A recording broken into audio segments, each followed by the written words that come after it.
Hey, Papa, guess what? What? I need new clothes. Baby needs new clothes. Where do you think we could go find some cool designs to wear? Oh, I think I have an idea. I mean, we've got some awesome designs for people to wear. Oh, I didn't think about that. You go over to our website. What is that one again? It's tpublic.com/fostercarenation. Yeah, I think we got t-shirts and tank tops and hoodies and sweatshirts and baby onesies. They don't have any dad-sized onesies there, do they? I don't think so, but the baby onesies are super adorable. Yeah, they are. And we got some kids' hoodies and short sleeve t-shirts, long sleeve t-shirts. Maybe we should go over there and check it out. Where's that again? It's over at TeePublic, right? Yeah. Foster Care Nation? Yeah, teepublic.com/fostercarenation. You can forget a lot of things, Foster Care Nation, but never forget this. You're listening to Unparalleled Studios. I see now. Foster Care Nation, listen up. This is Foster Care and Unparalleled Journey. strength for the powerless, courage for the fearful, hope and healing for wounded hearts.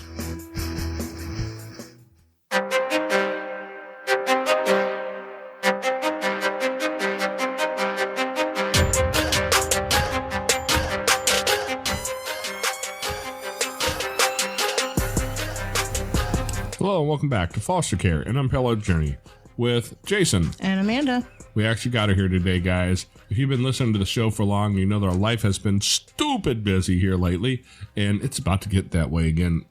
By what, another 15 minutes it'll get that way, I'm pretty certain. Yeah. But Amanda made it here today. We had no extra appointments, so we are excited to bring her back in here with us. And today we're going to talk with Shannon Weatherly. Shannon, can you tell us a little bit about your story and how you're involved with foster care, adoption, this whole world over here? So I started my journey with foster care, a field that I still love to this day, even though I haven't worked in it in many, many years, as a young person. So when I was a 17-year-old growing up in a small town in North Carolina, I quit the cheerleading squad after going to a Halloween carnival that the Key Club at my high school put on for the local, quote unquote, what we called back then an orphanage. And it was the Church of God Home for Children in Kannapolis, North Carolina. It could still be there for all I know. But I went and we set up different booths, games for the kids. And then there was a time period after that where there was lots of candy and cookies and dinner and whatever. And this little boy came up to me and he said, "My name is Jimmy and I'm 8 years old." And I was like, "Oh, hey," I'm thinking he's just another kid. And he said, "I want a cookie." I was like, "All right." So we walk over to the table where there's all the cookies. And I was like, "Which one do you want?" He points to one and I get it for him. And then he runs off. And the social worker came over to me and said, "Did that little boy speak to you?" And I said, "He did." I said, "He told me what his name was and how old he was and that he wanted a cookie." And come to find out, he was a selective mute. He was a kid that, chose not to speak for various reasons. And I was the first person that he had spoken to. And in that moment, I think I had a light bulb moment that maybe there was something about me that could get to young people that were challenged in all the ways that young people can be challenged. So I quit the cheerleading squad and I decided that I was going to volunteer at this group home after school. And so every day of my junior and senior year in high school, I drove to that group home and set up their library. It was a room off the back of a gymnasium that had the worst books in it that no kid would ever want to read. So I cleaned them out and I called a family member who I thought could help me and said, "I really want to re-outfit this library." He wrote me a check. I got it cashed and I went to the Walden Books. If anybody remembers Walden Books from back in the day. I remember Walden Books. Yep. And I said, I want to, outfit the library at the Church of God Home for Children. And they were like, what?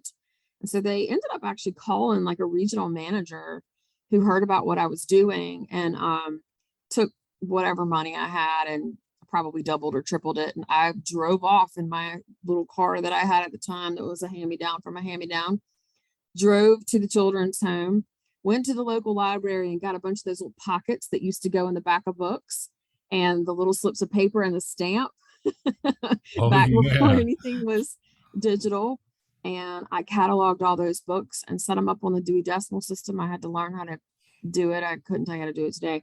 And so I reestablished this library, and it became a place for the kids to come to just check out books or do homework. We had tables and dividers, so they could kind of sit and have privacy. And I managed somehow to get a Commodore 64. That's how long ago this was. This was like early 90s. I remember the Commodore.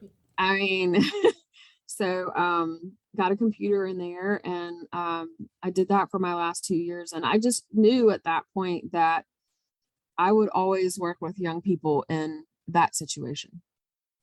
And so I went to college and graduate school. And in graduate school, I was getting a master's degree in counseling. And I had gotten a bachelor's degree in educational psychology. And in my years of graduate school, I worked in an art center for at-risk kids, and mainly worked with a group of teenage boys who were in an alternative school situation, and many of them in foster care, not all of them. And then as I was getting out of graduate school, I needed to do a practicum and an internship. And I actually went to South Carolina's largest group home at the time, which is no longer in existence, Carolina Children's Home, where I started there as an intern. And I started out with a caseload of 2 kids. And I'll never forget this one girl who I just adored. She had these amazing manners, and she's just sort of the antithesis of everything that people stereotypically think about a foster care kid. Very mild-mannered, followed the rules, sweet, not mad at the world necessarily, because, a lot of young people in that situation not only deserve to be mad at the world, but they are. And I get that. And I kept saying to my supervisor, there's something else going on with this kid. And nobody would really listen to me. And one day I saw her disassociate in my office. So she starts talking about some abuse that she experienced, and her eyes roll back in her head, and she comes back to totally different voice, totally different cadence in the way she sounded, angry, she was a different person. And for me, I was like, and now I am talking to a different personality. And not everybody in the therapy world gets to actually experience disassociation, but I did before I was even remotely licensed. I was still an intern. I witnessed her later have, a full psychotic breakdown. And we were a pretty well outfitted group home. And so we were able to house kids even in those moments where they are having a full breakdown. And, we want to try to keep them in the environment in which they feel safe and to the best of our ability. And in those days, I was 22, 23 years old. So I'm a kid responsible for other kids who are, far more advanced in some ways than I am, simply because of what they've lived through. And of course, challenged in different ways than I was because of what they've been through. But the amount of responsibility that I think about having as a young person working in a group home, really to this day, all these years later, baffles me. Right. I mean, some of that had to have been scary. We have a son who just disassociates, not to the level that you're describing.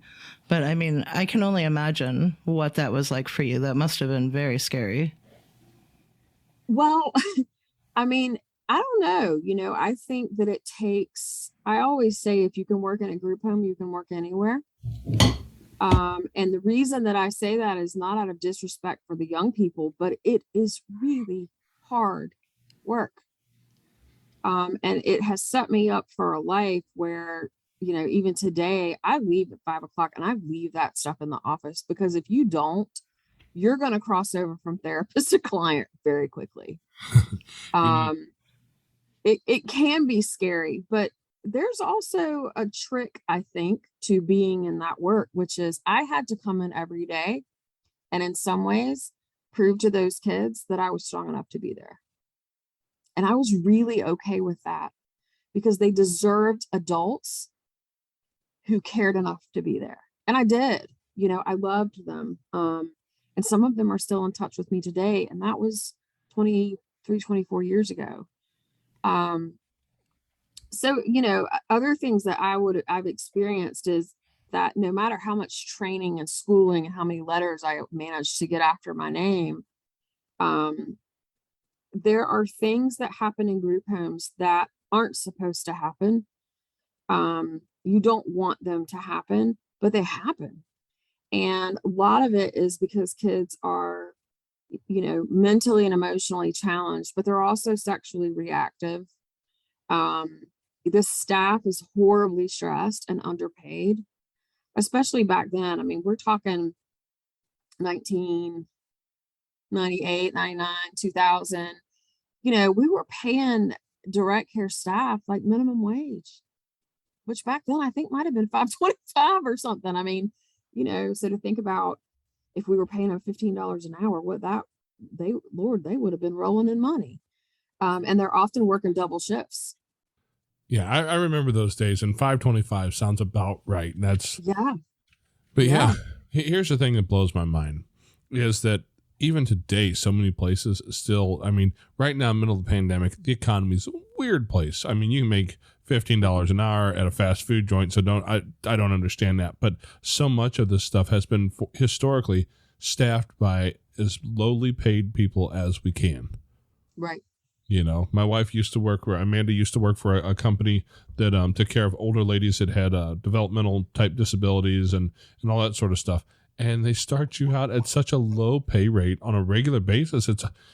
It's a wonder that they have people who come to work for them, and a true wonder that they get anybody who's worth anything to stay there. Well, I was 23 years old making $23,000 a year with a master's degree and about $70,000 in student loans. Ooh. Back then I was making about the same amount of money with zero official, no letters behind my name and no student loans and no college education to be dealt with there. So now, sorry if you guys have got some sound in the background. We do have little girl here, and she is going to be making a little noise today. Apparently, she has really decided she wants to be heard. Look, I want to be here with her. So, one of just to give you some story of my transition through working in group homes. So I started out as the intern, and then when I got my master's degree, they offered me a job in what was a supervised independent living program. And so I was working with kids that were 16 to 21. And these were young people in high school, some in college, some in trade school and other types of programs. If they weren't in school, they had to be working full time. And at that time, the state, the kids were all in state custody. And so the state, developed these programs so that they didn't have to be out the door at 18. They could stay till they were 21, because we're all grown at 21. Yeah, I have a couple of kids who are 21 and older, and Yeah. Boys, if you listen to this episode, you know what I'm saying. You're dumb.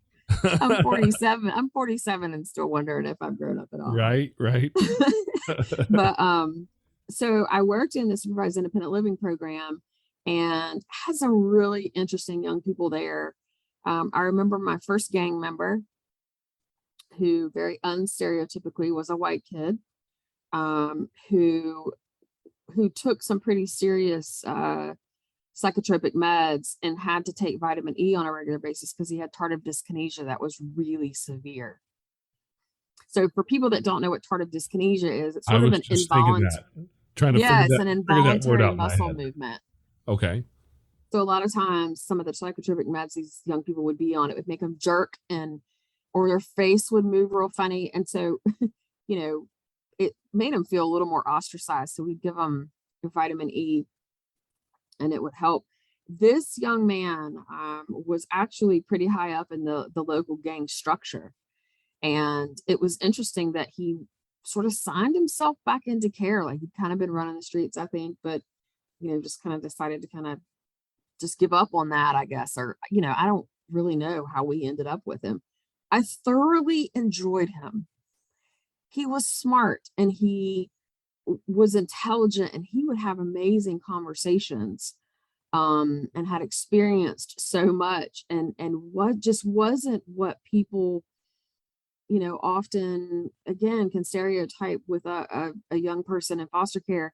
But he was dangerous and people were scared of him to a degree that he could kind of fly off the handle and you wouldn't necessarily know when or if. And I'm like, that's a lot of people, and then I had a young girl come in. I'll never forget her. Sweet. Oh, she was so sweet.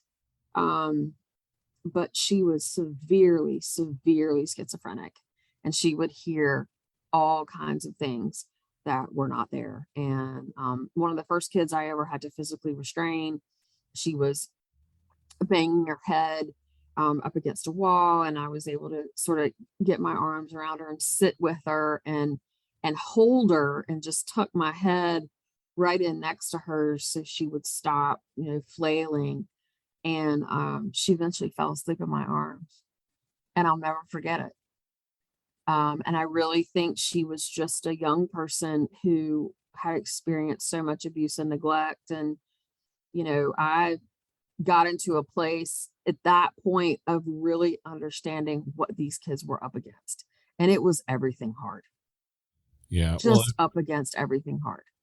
I think if you go back 2 episodes, I believe it is, and or it might be, 2 episodes ago was with Jill Riley, and Jill Riley now works helping kids, but she had some of her own struggles with dissociative identity disorder and some of that. And actually, she has a podcast out there, Post-Traumatic Faith. And I was listening to one of her episodes just a couple days ago where she interviewed another woman who had dissociative identity disorder. And I was like, oh, wow, because I'm a brain science nerd. Like I find all the brain stuff wildly interesting. And that one, especially because we can't even fathom the depths of what DID really is or how it works and all of that.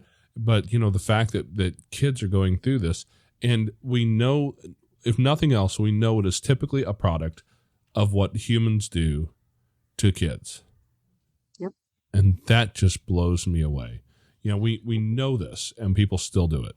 Well, and what's amazing to me is that the brain is sophisticated enough to protect us.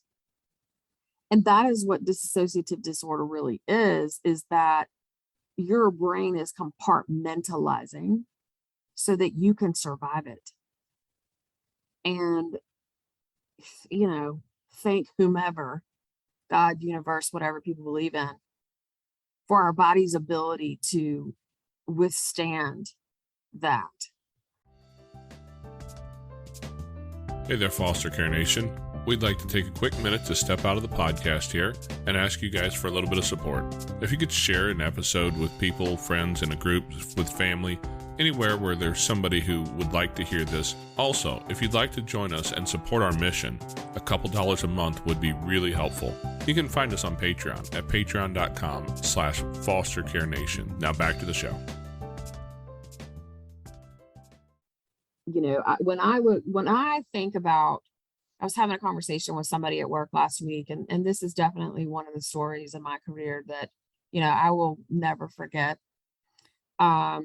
Today, I am the chief operating officer of a pharmaceutical research company that does, clinical trials. And I never knew. I thought I was going to work in group homes to be a therapist my whole life, and my career has had many, many turns in it. But somebody was talking about having a bad day at work the other day. And I said, my perspective on this is really different. And let me tell you what a bad day at work is. December 29th, 1999, I am on call.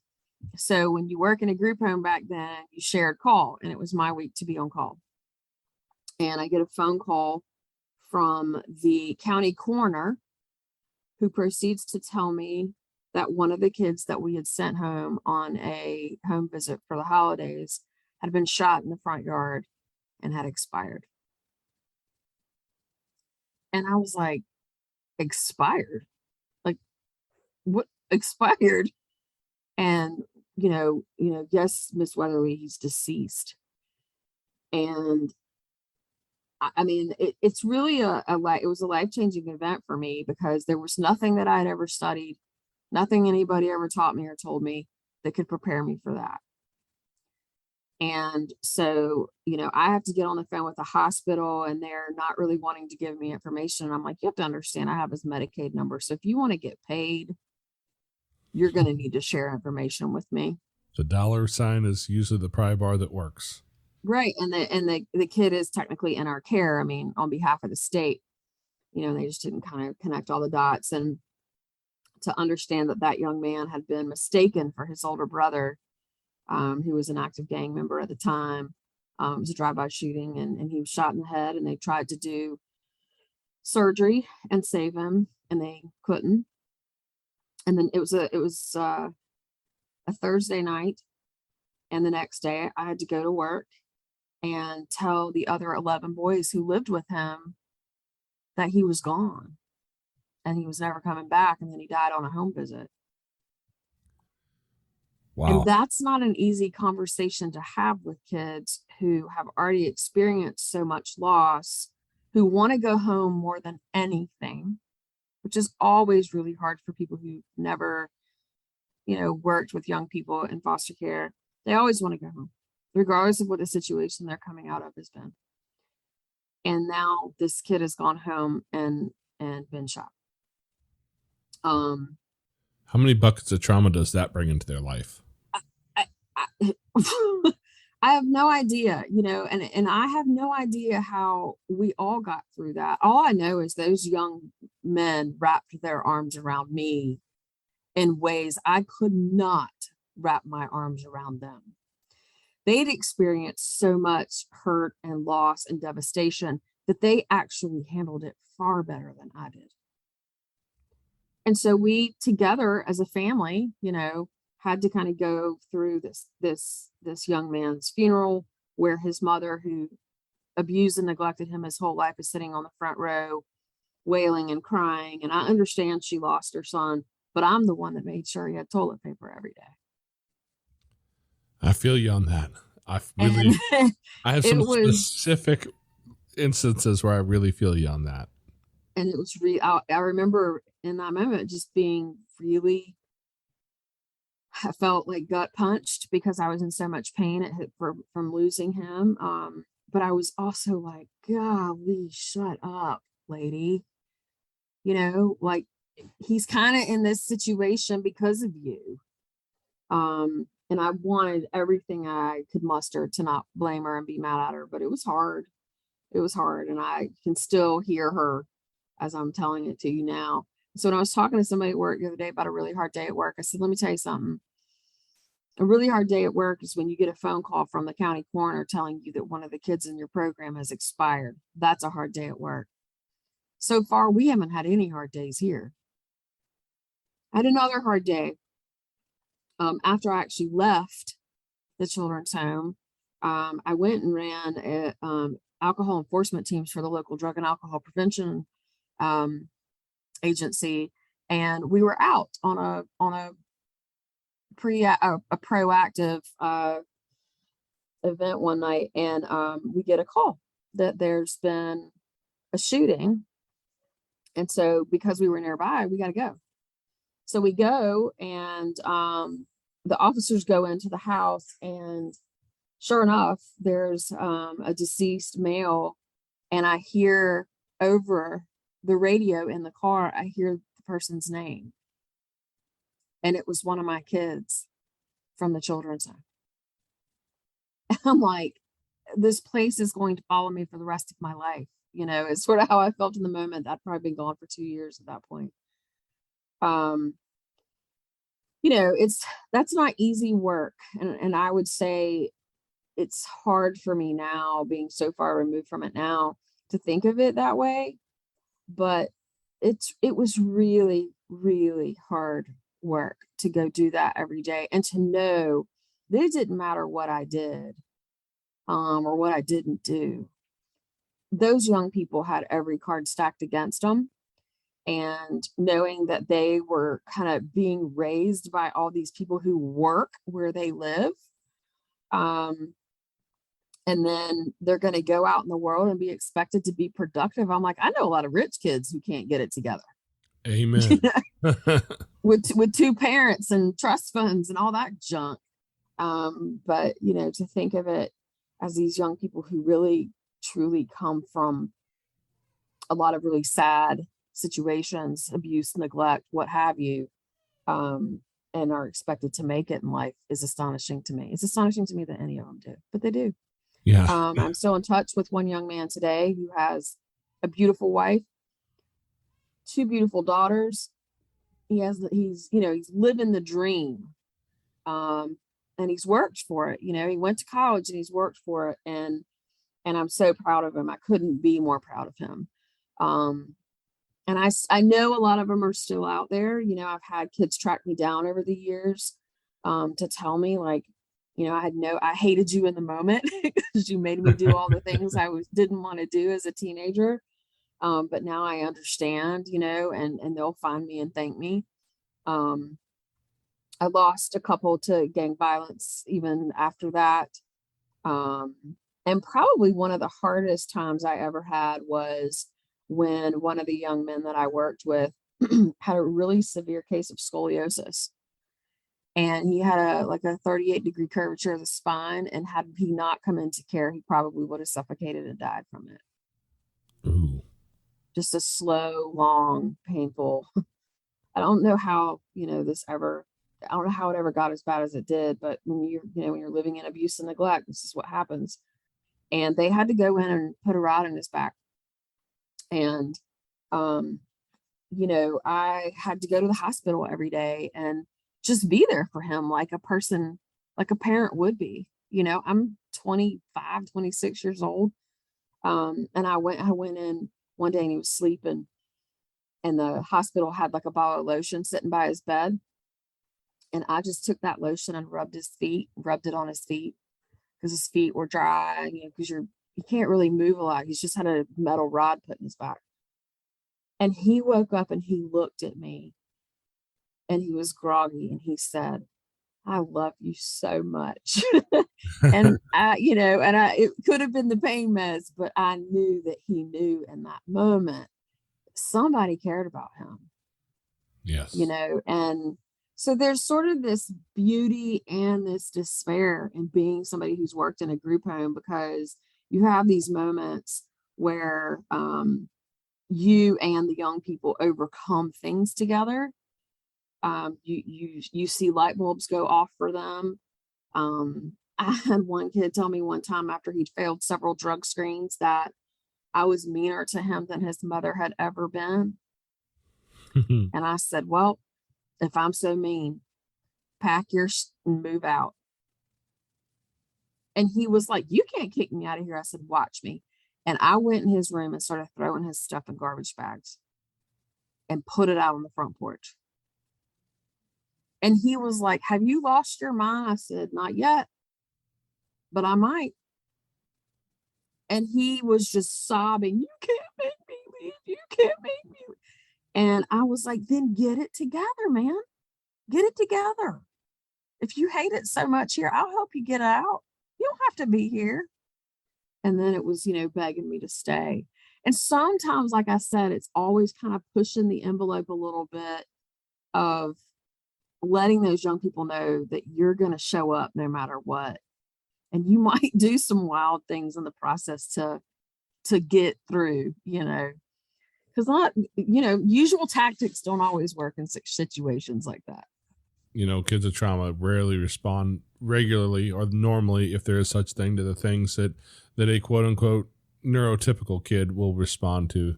I have a good friend of mine I've known since we were getting in trouble together before kindergarten. All right, we'll just put it that way. We've known each other for a lot of years, and his family moved away out of state, and he got off into some bad stuff and was running with a gang, was in the middle of a bunch of gang violence. He was using, buying, selling, the whole nine. And when he had enough people looking to kill him, one day he got in his 1979 Chevy Monza, which you've got to have some gray hair to know what that even is.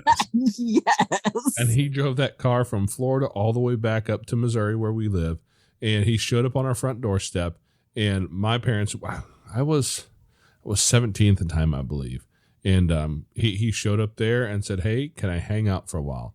My dad, who was a police officer, he was one of those guys who could just mentor young men in ways that I cannot. He had different strengths than me. And he took him out and he said, "Look, here's some real simple stuff that we're going to do. You can do this. You can stay here. If you can't, dude, you will land in Florida. I will throw you so hard, you will land there. So don't mess up with this stuff down here." And, today, if you were to Google search his first and last name, you would find him because he's somebody in his world of work. He's a father to 3 kids now. Is it 3? Yeah, I lose track. I have too many friends with too many kids now. But he's become a great dad. He's become a really successful entrepreneur. He's just, all these things, but it all came out of that place where he had one person take an interest in him and be willing to stand beside him. It's really all it takes. And I think if adults knew that all it takes is one adult to make a difference in the life of a child, I think a lot more adults, might step up to the plate. I don't know. I mean, for me, those days, it was 5 years of my life that feels still 20 some odd years later, like it was 105 years of my life. Just because every day you just never knew what you were going to be dealing with. So I'd get to work at 8 or 9 o'clock in the morning and the kids would already be at school. And then they'd get home at, 2 and 3 in the afternoon, and you just never knew. I've been attacked by kids. I've been bitten. We had 2 siblings that were raised in a very weird situation. Both parents were severely developmentally delayed. And the boys grew up very sexually exposed. And so they would do very strange things. Like you would be standing in the cafeteria line with the kids and you would just be talking to one of them and they would just reach out and grab your boob. And it wouldn't be like a grab. It would just be, they'd rest their hand there. And a lot of times you wouldn't even notice it. And so we were always trained to be, to sort of stand sideways with them and to not have like a full frontal stance. There were all kinds of things that those 2 kids really required, and the whole staff, even the staff that did not work in the house that they lived in, had to be attuned to because of their sexual reactivity. And it wasn't, you couldn't get mad at them about it. You just had to kind of redirect that behavior and say, "Hey, you can't do that. And let me tell you why you can't do it." I remember there was one situation where one of the boys that lived in the cottage that I managed was accused of sexually assaulting another girl. And he had been sexually reactive at various points. And these are the things that are really hard to deal with when you're working in a group home and there has to be outside investigations and, the different people come in from different agencies and, those kinds of situations were what made that hard, because a kid could take your profession from you at any moment. And a lot of people don't realize that can happen when they get into the work. But particularly our direct care staff would have out-of-home placement organization investigations against them all the time. And, knowing that they were in school to be social workers or in school to be counselors or whatever, and then knowing they were up against these investigations all the time and still showed up, still came to work, still made minimum wage back then, which, as we talked about earlier, wasn't very much. It was a very precarious world to be in, but I'm grateful to have been there and to have experienced those young people. I remember them all. I mean, I haven't used any real names today, but I remember them all. I remember all their names and I remember all different stories with them. One of my favorites, after the kid that physically attacked me that I'll never forget, grabbed me by my name tag, which was supposed to be a pull away name tag, and it didn't pull away. So he was choking me with my name tag, and the other 11 boys came after him. And when the staff realized what was going on, I was like, go get the other 11. Like, let him run, because they're going to pulverize him when they get a hold of him. And it was all about getting those other boys to calm down. And that kid, it was a situation where I said, this kid is in the wrong level of care. He needs a higher level of supervision. We were a pretty free flowing house. Like, you could go and come as you wanted. So you could go to the mall, you could go to the school dance, you could do all that stuff. It wasn't a lockdown facility by any means. And this kid, I kept telling my supervisors, this kid is in the wrong placement. And sure enough, come to find out, he had slipped through the cracks and was in the wrong placement. And then we were getting in, and he happened to be a white kid, and all my other kids were Black kids. And we were getting the kid that I told you a little bit ago that's so sort of has a great life now and this wonderful family, and he's really made a good way for himself. He was coming in, and I always introduce the boys like, hey, we've got so and so coming, and here's sort of their story. And this one kid says, another white boy? And I said, yes. And he said, you know what they do? We have to go beat them up when they mess with you. And I mean, so there's good and bad, but I am so grateful for the time that I was able to spend working with young people in that situation. And I hope wherever they are today that they're doing okay, and that hopefully I did something right. Something, I don't know what. I was 23, 24, 25, 26, 27 years old. I didn't know how to get myself out of bed most days. I'm just going to say, by showing up, you were doing something right, because I remember back in that time frame in the late 90s, and I worked at a Burger King, and I was a shift manager because I was super special, and I think I was making $8 an hour. So yes, I was making more than you while I was managing kids flipping burgers. Oh, managing should probably be in air quotes there, but that's a whole different story, But so I was making more than you while you were managing kids with things like dissociative disorder, DID, probably undiagnosed ADD and ADHD, because most of that wasn't really diagnosed at that time frame, right? So the funny thing is, that was coming on the scene. So every kid had it. I mean, our staff psychiatrist was like, yep, they got it, and they got it, they got it, they got it. And I was like, I probably got it too. Exactly. Few who do. I don't know what you're talking about. Are you trying to offend me over here, woman? Easily done. Easily done. Yeah, okay. I may or may not. Yeah, that's one of those things I often wondered as an adult now, because I didn't get diagnosed with anything as a kid. I was born in the 70s. You know what they diagnosed back then? A lack of a switch. And so you did the switch dance, and that was supposed to fix everything. But truthfully speaking, I look back now, and I raise, we've got at least one kid in our house who ADHD is not a question. He's not been diagnosed. I don't, like, the DSM has his picture in it. Actually, he has been diagnosed. Oh, has he? Yeah. Oh, I didn't realize we got an official one yet. But yeah, there's no doubt in our minds this kid's ADHD, right? But I grew up through a lot of that stuff, and I look back and go, holy crap, that was me. Yeah. And dissociation. I mean, let's just be honest. Sign me up. Yeah, after having sat through some work with one of our other kids and filling out a parent questionnaire, at the end of which she asked me, the parent questionnaire was one about him and one about me. Mm-hmm. And she said, well, what did you think about the questionnaire I gave you about you? And I'm like, I did not like it. Why are you writing these surveys all about me? She said, I noticed you scored high. I'm like 100%. Like, you were right. And so I look at it now, I'm like, holy crap. How did I even survive through all that? So I'd be curious to go back now and understand, just figure out whether or not, like, if we were to diagnose this, did I have to learn my way through this? Because I think the neat part about that is I've become fairly successful. Yeah. I mean, I've got a podcast, so I'm like internet famous and stuff, right? But no, I've got lots of kids and I've got a decent job. You know, I take care of my family. We've been successful under what most people would consider, especially considering all the struggles we've had to work our way through. And if that's the case, I probably need to sit down and figure out like what this story is and how I fought through all that, because that's a wealth of information I can maybe give to a kid who's going through struggles. Not that my kids would listen, because you don't listen to Dad when he tells you stuff. He's just crazy and wrong. But you know, maybe it'll help somebody else.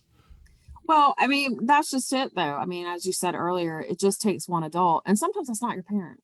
Even if you're living in a two-parent, what appears to be relatively intact household, which is the best I think any parent can do, is that it looks relatively intact. Amen. It might not be a parent. It may be a coach. It may be, I don't know, some dude down the street that you just ride by on your bike and he says hey to you and you just feel like you matter for a minute. I mean, I think that as adults, and this is what's being lost, I think, in a lot of ways, as adults, we owe it to young people to notice them. I always say, be the adult you needed when you were a kid. And I think without knowing it, that's what I was trying to do back then. Did I do it right all the time? No. Could my supervisors have trained me up in the way to go and get it right? No, they were in their 30s. You know, they were real old. And you know, so I just feel so fortunate to have survived it. And I always say, I mean, I went on to work for the White House. And I went on to do really amazing things. And I will say I was able to do all of those things because I worked in a group home. The other day, the owner of my company said to me, you know, nobody handles a crisis like you do. And I said, it's because I worked in a group home. And you know, to say that, and again, I don't ever want to disparage young people who are growing up in foster care or who grew up in group homes. They're given a deck and they got to work through it, and you know, cards stacked against them from the get. And I'm always amazed how they put one foot in front of the other every day. I'm amazed those kids went to school. I'm amazed those kids played on sports teams. I'm amazed they got anything right.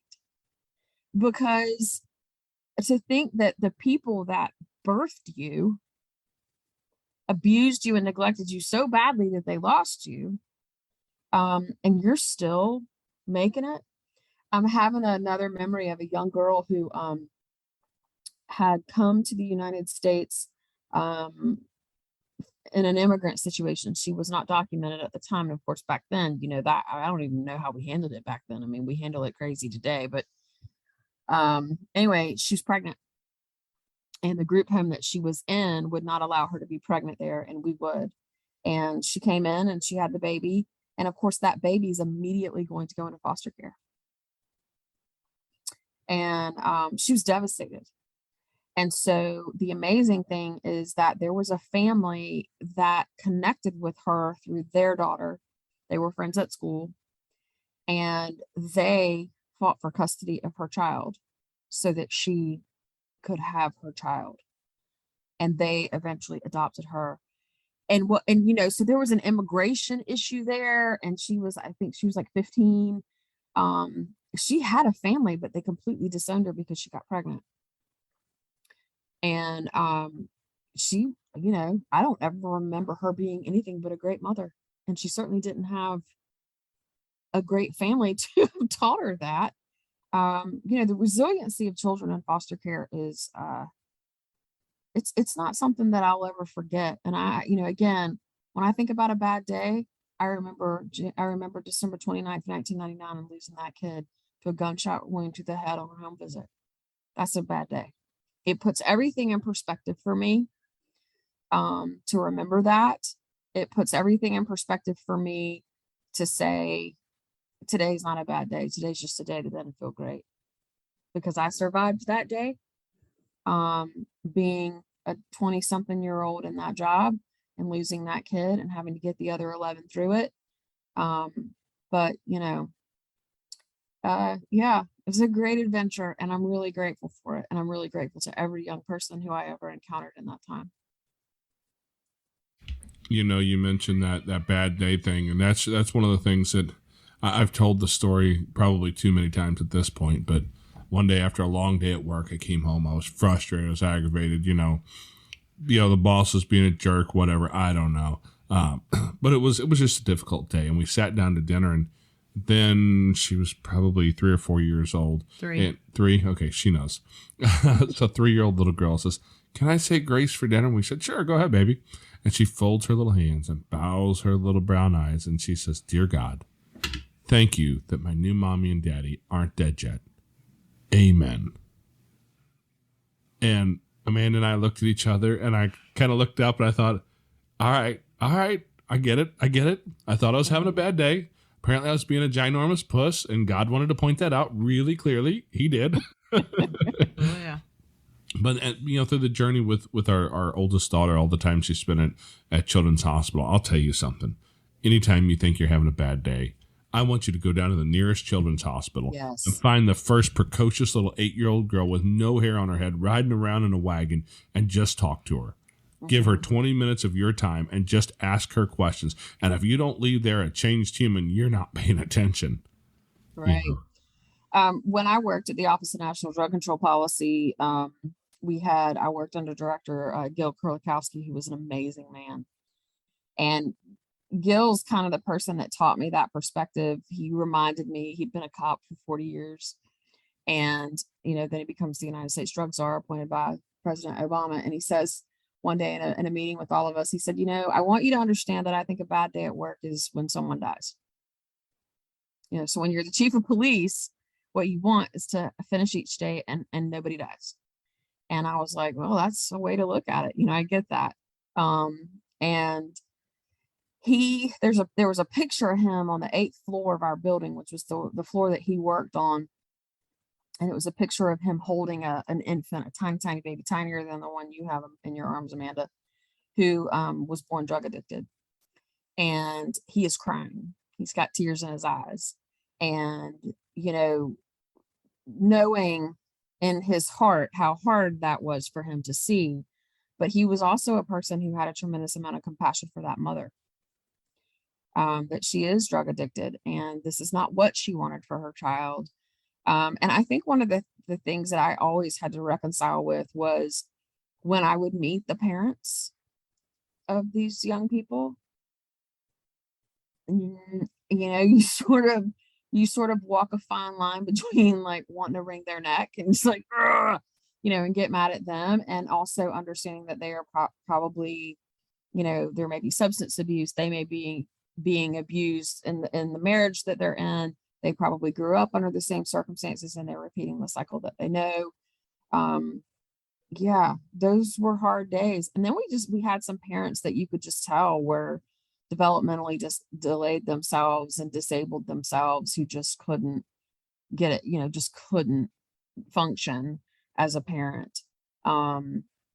Mothers who, I think it was always hardest for me to meet the mothers because I am a female. And to know that, this one mother that I knew had cracked a high heel into her kid's skull. Mm. And I'm like, you're that woman. You're her. And to know that kid had to get returned home. Yeah. After she'd completed what she needed to complete to get him back. Probably one of the hardest days of my life, other than losing the young man to the gunshot wound on the home visit. But that child did not want to go home. He wanted to stay in foster care, but because his mother had done the things to earn him back, he had to go. And he went kicking and screaming at the age of 16. This wasn't like an 8-year-old. This was a 16-year-old. Yeah, it's always difficult from those moments for sure. We've seen a couple of those moments come along ourselves, and you're talking about walking that fine line, and I just want to know if you have any extra highlighters you could highlight that line for me, because oftentimes I don't see it. Mm-hmm.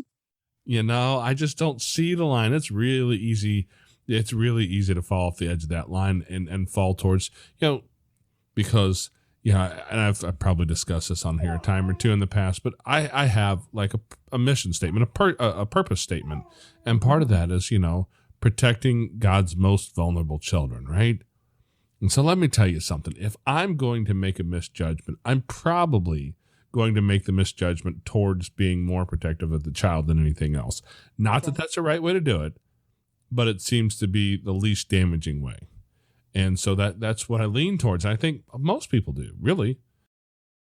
I mean, you hope, and you hope you get forgiven if in the process of defending a child, you do something that's out of the lane. But yeah, I mean, those were, I'll never forget that kid. Just the days leading up to knowing that he had to go home to that mother who had cracked a high heel into his skull.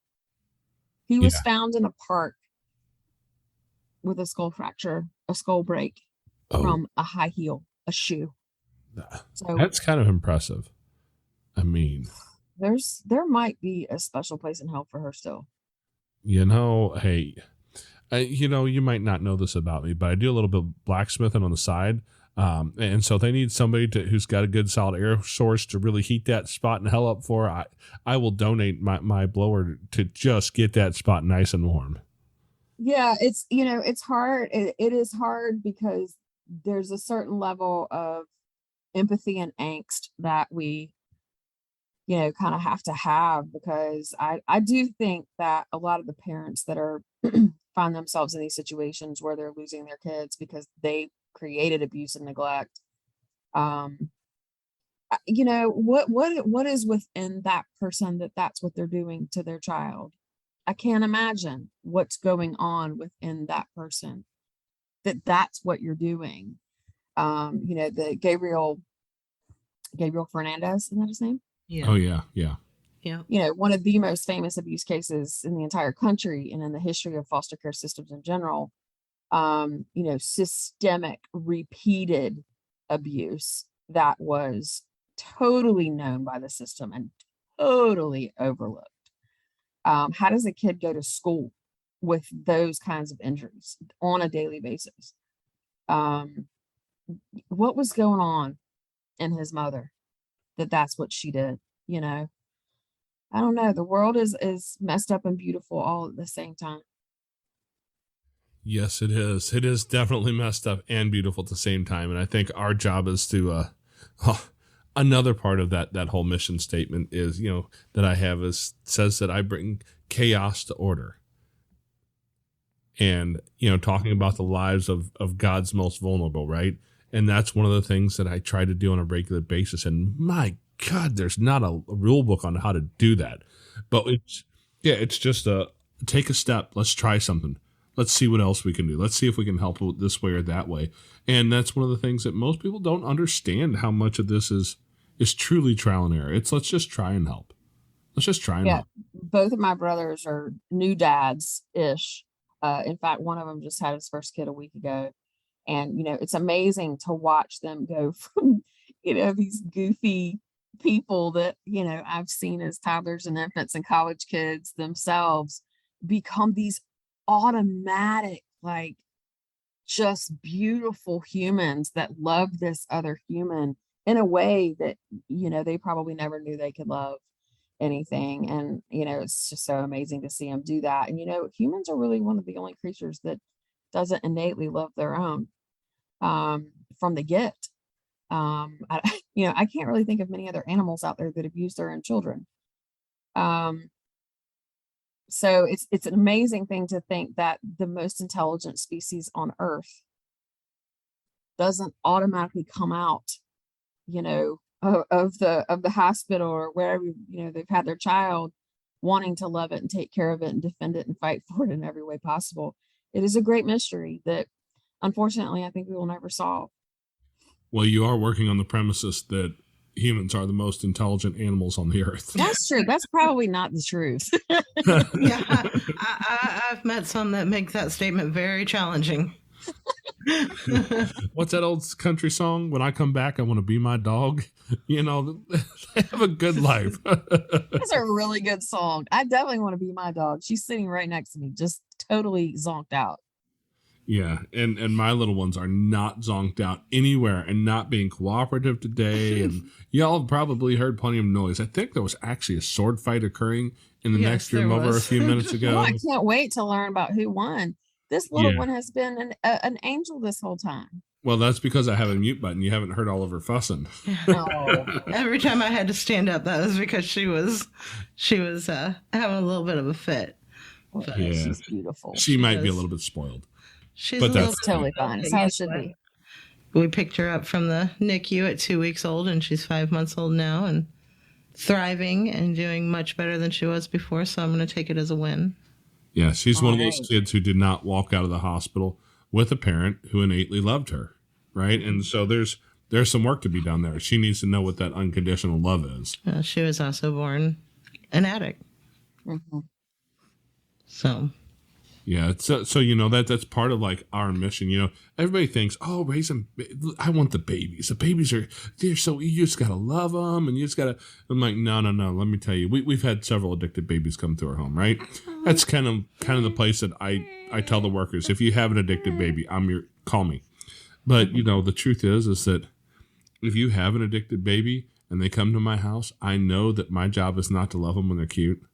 Anybody will love them when they're cute. I can give them to any old lady, and they'll just love them to death when they're cute. My job is to love them when they're not cute, when they're going through They're withdrawal. screaming. Yeah. Yeah, hours. when and she hours. wakes you up in the middle of the night every 15 minutes. Now, that's not my story because I sleep well, but Amanda, on the other hand, she has a 15-minute alarm clock a lot of nights.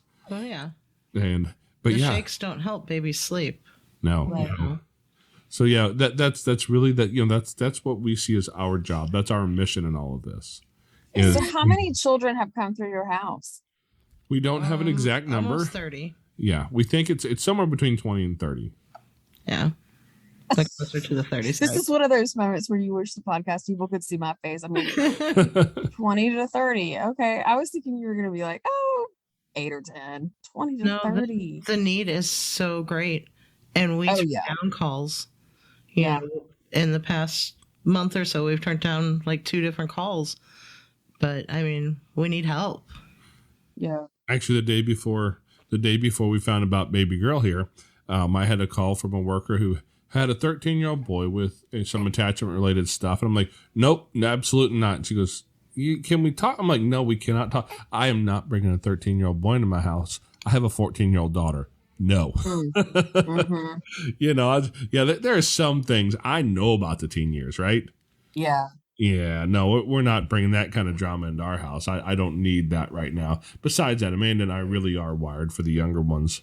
And we are wired for the little ones, and the little ones work for our kids too. And that's Yeah. the biggest thing is So how many kids do you have that are yours? that are yours. That's an excellent question. That I actually birthed. I birthed 2, Okay. and including the baby, we have 8. Yeah, so we had our Wait, oldest. wait. You have 8 in your house right now? No, we're down. Now, We're down 2 to of them are 5. out of the house, so we have 5 Okay. kids and 2 adults in the house right now. Yeah, our oldest daughter, biologically speaking, was not our child. She was a family member. She shared a mother with Amanda, and she had a lot of addiction stuff in her life. So she came to stay with us for a number of years. And she called me daddy. She called Amanda mommy. She was our kid. She's on the tattoo wall of my kid. She's up top because she's the oldest. But regardless, And then she got a nasty disease, and she passed away at 18. Yeah.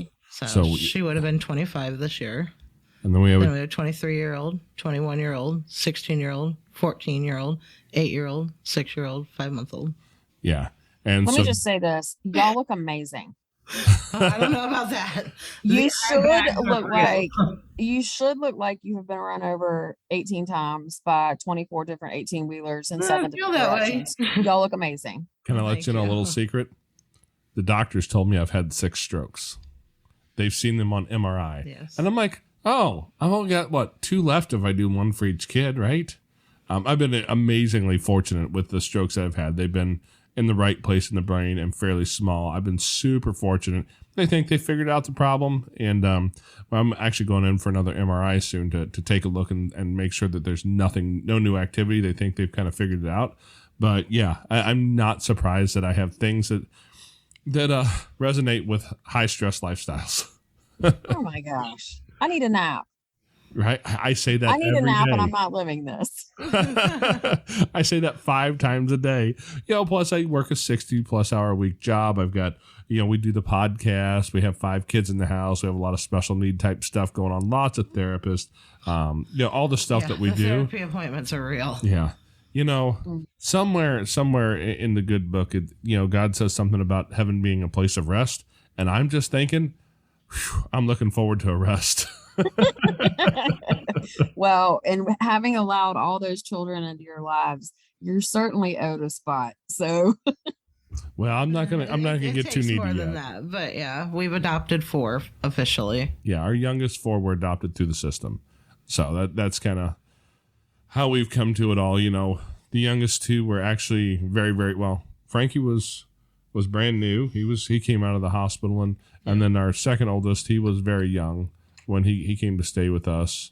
Kind of a family type thing, so he'd been with us through his first year of life anyways quite a bit. So yeah, we've had, most of our kids have been with us the vast majority of our lives, or their lives. Yeah.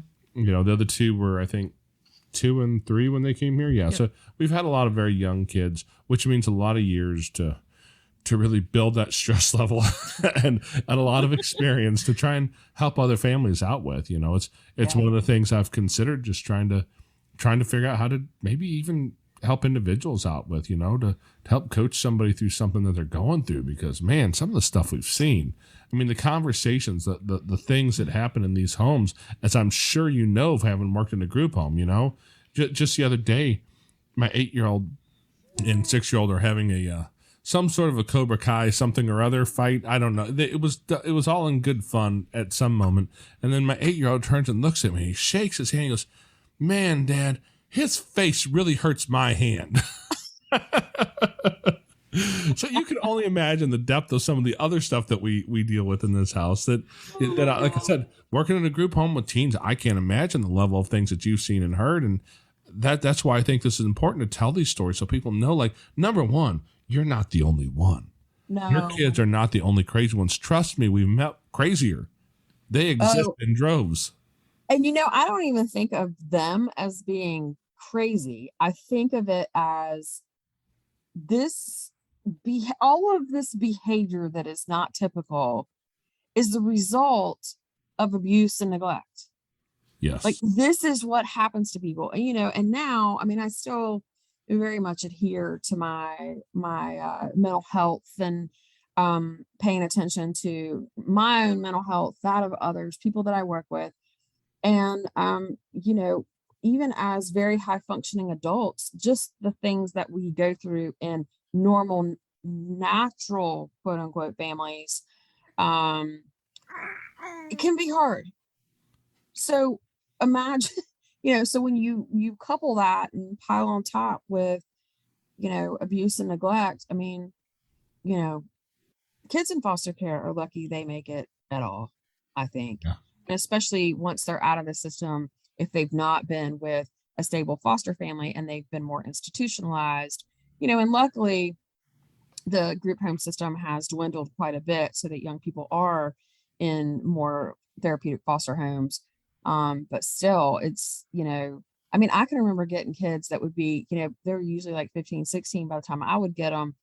They'd been in foster care since they were 5, 6 years old. Who knows what they've seen and how many foster homes they've been in. And then at a certain point, the group home system becomes how they survive it all. Because, and it was always weird. You'd get kids that had been in foster homes for a long time and they had to adjust to the group home life, which is more like, there's 12 of us and we all do the same thing and we all eat the same thing and we all live the same way. And that kind of discipline and that kind of way of living really helped a lot of kids because they had 11 other people who they were sort of quasi accountable for. And the saying in the house I ran was, the hand of one is the hand of all. And so, really saying, like, you've all got to kind of pull through things together. And, I can remember the girls. So I was over the low management program. There was a boy cottage and girls cottage. And I mostly worked with the boys. and somebody else case managed the girls. And the girls had this habit of bleaching each other's clothing, which would cost me money because then I'd have to Sounds like replace them. teenage girls for sure. Totally. And by DHEC regulation, by the Department of Health and Environmental Control, we had to give them a clothes basket. So they have these little plastic hampers to put their dirty clothes in. And so what the trick was to go and like swirl the bleach onto the clothing and then like hide it, you know, and nobody would know that you'd done it until they went to wash their clothes. So we were on like a spree of this. And I went to my boss and I said, here's the deal. I'm going to basically say that if anybody else's clothes get bleached between now and a certain date, that everybody's clothes are getting bleached. Guess what? Somebody's clothes got bleached. So you know what I did while they were all like out for the day? Went and poured bleach in everybody's clothing hamper. And I said, and I went home and bleached some of my own clothes and we all wore them out together. Like one big happy family in our very not well tie-dyed clothing. It sounds almost like a very well put together drill sergeant mentality. Well, I mean, you know, my tactics weren't working, so I had to try something else. All right. I feel you. Yeah, I have those days when my tactics don't work at all. Who knew bleach was the answer? Hey, don't. Well, of course, a lot of people are like, why do kids in group homes have bleach? Well, these were your lower management, you know, less high risk kids. And so bleach and laundry detergent were normal. They were normal for them to have access to. So for them to learn how to use. Correct. I mean, I would get kids that didn't know how to work a thermostat. Yeah. Didn't know how to wash clothes, didn't know how to fold clothes, didn't know how to do much of anything. And then one of the biggest battles I would fight is they had this like awful prison looking furniture. It was like wooden plank furniture. And the kids would always write and draw all over it. And you know, my supervisors would be like, the graffiti on these beds. And I'm like, nobody killed anybody. Right. Right. Everybody ate last night. Nobody's suspended from school. I don't care if they're right on the bed. Right. They might have went to school in tie-dyed clothes, but I mean, I'm just picking my battles, you know. So, but again, I wouldn't trade those days for the world. Those days working in that group home prepared me for the rest of my life, the rest of my career. I feel like I owe something to every young person who I was fortunate enough to be able to serve. And, you know, thank you for what you are doing here on the podcast and here with all the kids that are in your house now and have come through your home. It just takes one adult. And so I hope people will be that one adult. That's the biggest part of our mission with this, is to bring as many people into becoming that person, to make that change. Because, I mean, how many of our kids have said something about becoming foster parents themselves later on? At least 2, right? Yeah. Yeah. And so if out of our house, only two kids choose to become a foster family in the future, we just like tripled the number of kids that we can reach. Right. You know? And so on and so forth. And God knows we're not done yet, because we got plenty of little ones that aren't even old enough to think about that as a future thing yet. But it's our legacy to leave in the world. You know, the change that we can make 100 years from today.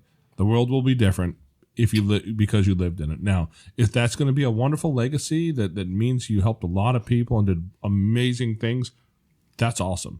But if your legacy is going to be, you know, that you were really good at going home after work, getting drunk, beating your wife and children and animals and you know, all the other things, if addiction is your legacy, that's going to change the world as well. And we have the ability to shape that legacy, what it's going to look like. No matter what it is, you're going to change the world. You just have to decide what that's going to be. Yeah.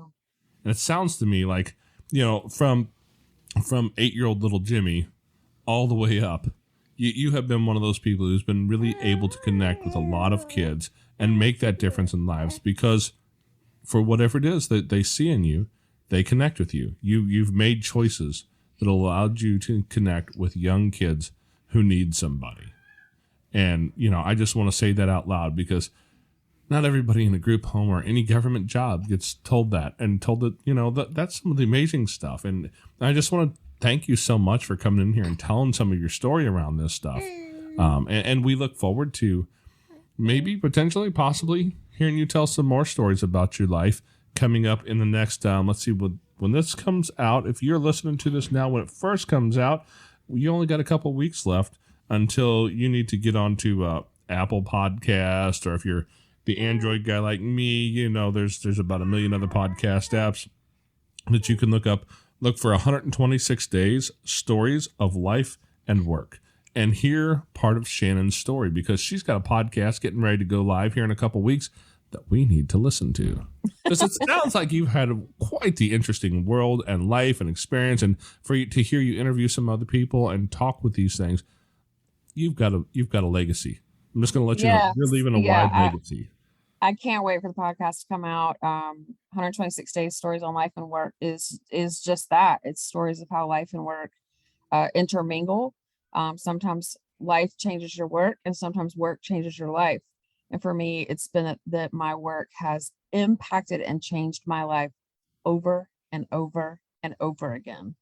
And so it's a platform for other people to be able to tell that story too. Awesome. I'm excited to hear it. So, but thank you for taking some time out of your day and coming to tell stories on here about these kids that have impacted your life so much and made such a difference in the world. We really just want to make certain that people understand how important it is when you have stories like this to tell it to other people, so that maybe, just maybe, we can help encourage a few others to join us in the struggles. Yep. Thank you so much. I appreciate the opportunity. Okay, Foster Care Nation. Thank you for listening to Shannon's story. Now take her knowledge and wisdom to heart so you can create love and healing in your family and community. Be sure to come back next week. We have new episodes every Tuesday. If you'd like to share your story as a guest, you can reach us at jason@fostercarenation.com. You can connect with other like-minded people on Facebook at facebook.com/groups/fostercareuj. And don't forget, we have a Patreon account where you can support our mission for as little as $5 a month. It's at patreon.com/fostercarenation. The links to everything are in the show notes below in your podcast player or at fostercarenation.com. And, as always, You are so super awesome. I think you guys are cool. Yeah. Thank you for listening. Thanks. Unparalleled Studios.